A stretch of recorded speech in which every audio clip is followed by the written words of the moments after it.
Rinzai, the great Tang Dynasty master, said, "In the practice of Buddhism, there is no place for using effort. Sleep when you're tired, move your bowels, eat when you're hungry. That's all. The ignorant will laugh at me, but the wise will understand." And so, also, the meaning of this wonderful Zen saying, day, that's the character for the sun, day, that is good day. Every day is a good day. On condition, you see, that day is like nyan nyan. They come one after another, and yet there's only this one. You don't link them. This, as I intimated just a moment ago, seems to be an atomization of life. It seems to say, well, you shouldn't be carried away by the music. This guy playing the violin is only scraping cat's entrails with horsehair. Or what's there to get excited about in golf? All you're doing is knocking a little ball around with a stick. See, it seems to be completely disintegrated, breaking up the continuity of life into point instants, like a calculus. But you must understand that this is not the final state. This is something that's initial, that you learn to do first, so that you can later enjoy the illusion. This is to say, this is the way things really are. Just suchness. They have no meaning. Things just do what they do. The flower goes poof, and people go this way, go that way, and so on, and that's what's happening. It has no meaning, it has no destination, it has no value. It's just like that. And when you see that, you see it's a great relief. That's all it is. But then when you are firmly established in suchness, in that it's just this moment, you can begin again to play with the connections. Only you've seen through them. But now you see they don't haunt you, because you know that there isn't any continuous you running on from moment to moment, who originated at some time in the past and will die at some time in the future. All that's disappeared. So you can have enormous fun anticipating the future, remembering the past, and playing all kinds of continuities. This is the meaning of that famous Zen saying about mountains are mountains. To the naive man, mountains are mountains, waters are waters. To the intermediate student, mountains are no longer mountains, waters are no longer waters. In other words, they've all dissolved into the point instant, to the kshana. But for the fully perfected student, mountains are again mountains and waters are again waters. But there's a further elaboration to this, in which I can point out why it is not really necessary that the realization of the moment should destroy, let us simply call it the sense of life. While it is true, you see, that there is only this point instant, and that the spring does not become the summer, nevertheless, there are in summer the traces of spring. When you go down to the beach and you're on the sand, and a bird was there some time before you, the bird has left its tracks. Although the bird is not there, the tracks are. And you infer from the tracks that there was a bird. So in the same way, you infer from the plant that there was a seed. And just as the tracks are now on the sand, so the past is now in the memory. In this sense, every now contains the past and also contains the future. Every now is therefore at once a point instant and a very rich universe, full of everything. There is therefore no inconsistency, no incompatibility between living totally in the present and also knowing and dealing with the past and the future, except that you see there is no past and will be no future. They are extrapolations of the present, illusions manifested out of the present, in it, but not quite of it. Let me illustrate the same principle from another direction. In Zen training,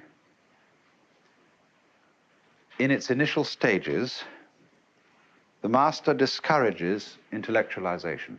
You know, you come in with a lot of ideas, but this difficulty you have is not going to be solved by ideas. It's not going to be solved by talk and intellectualization. So in the same way, this is discouraged, because intellectualization sets up a kind of interval or lack of rapport between you and your life. You think about things so much that you get into the state where you're eating the menu instead of the dinner. You're valuing the money more than the wealth. You are confusing, as Korzybski would say, the map with the territory.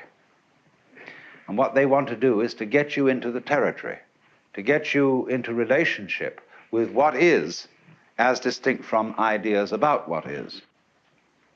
And this is an important preliminary discipline. But later on, you can realize that the process of thinking is also what is. Thoughts in their own domain are as real as rocks. Words have their own reality as much as sky and water. Thoughts about things are in their own turn things. And so they lead you eventually to the point where you intellectualize and think in an immediate way. Let's go on and ask then a further problem. How about thinking? Wouldn't that be pretty far off?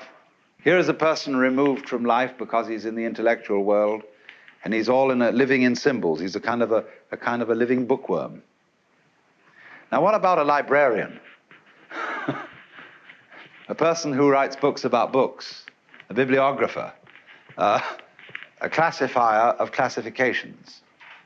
That's a pretty dusty occupation. And as we know, sometimes librarians seem to be very dusty people. They seem way removed from life, all tied up in their categories and catalogs and musts and mustn'ts. And that too, you see, is also its own level of reality. And thinking about thinking can be lived with just as much direct, fresh spontaneity as just living without thinking. But in order to live it with full spontaneity, you have to be in a position where you no longer feel the symbol, the thought, the idea, the word, as a block to life. No longer feel it as something you are using as a sort of means of escape. To be able to use the symbol not as means of escape, you have to know in the first place that you can't escape. And not only that you can't escape, but there is no one to escape. There is no one to be delivered from the prison of life. That, then, the liberation of the mind from identifying itself with symbols is the same process, exactly, as breaking up the links between the successive moments. The illusion of a self, a continuing self that travels from moment to moment and picks them all up, corresponding to the illusion of the moving water in the wave and the moving the solid circle created by the moving cigarette point in the dark.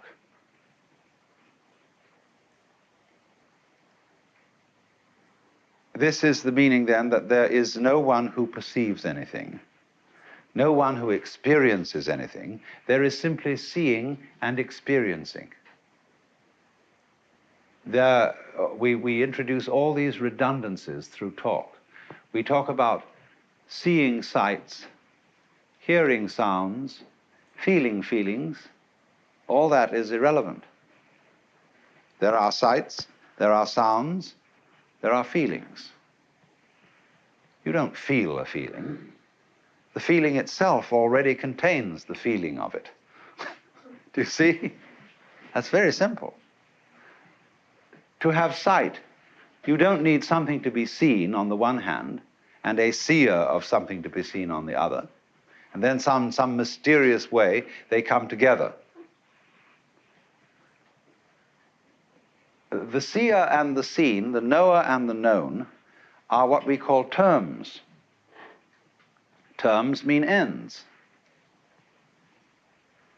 And they are what in mathematical language are called limits.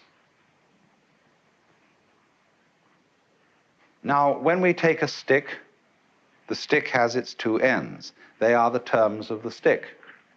But the ends of the stick do not exist as sort of separate points which encounter each other on the occasion of meeting at a stick. They are actually abstract points.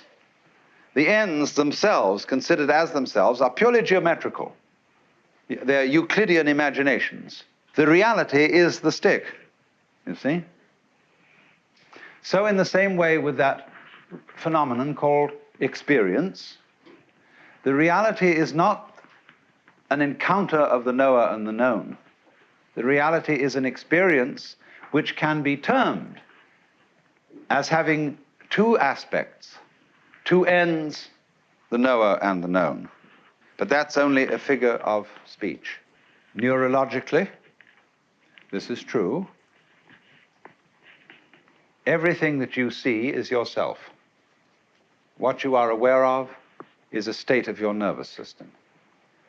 And there is no other knowledge whatsoever. That doesn't mean that your nervous system is the only existing reality and that there is nothing beyond your nervous system. But it does mean that all knowledge is knowledge of you, and that therefore in some mysterious way you are not different from the external world that you know. If you see then that what you experience and you are the same thing, then realize also, going beyond that, that you are in the external world you're looking at.